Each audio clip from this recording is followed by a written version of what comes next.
26 days na lang, Pasko na. Kaya sa mga nais ng Christmas decoration sa labas ng bahay, alamin ang mga tips para mas maging agaw pansin yan. Pwedeng inspirasyon ng ilang bagong bukas na Christmas pasyalan sa report ni Ian Cruz.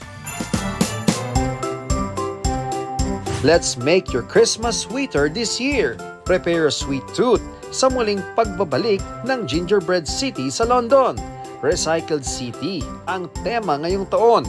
Kaya ang icing at ibang sweet materials na ginamit mula pa sa nabuong Gingerbread City last year.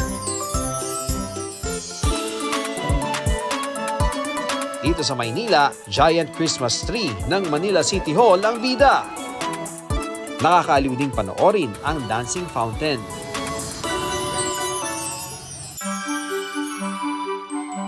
Sa Ilocos Sur, tad-tad na rin ng Christmas lights ang munisipyo ng Tagudin. May maliliit na Christmas tree at nagliliwanag na centerpiece.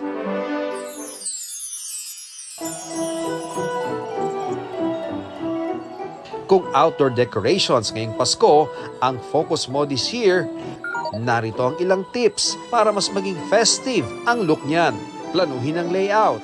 Pwedeng gamitin ang mga puno sa bakuran to make it look more natural.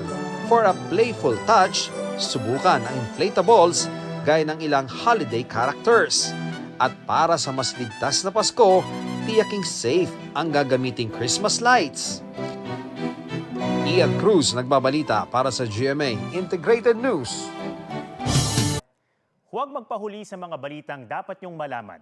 Mag-subscribe na sa GMA Integrated News sa YouTube.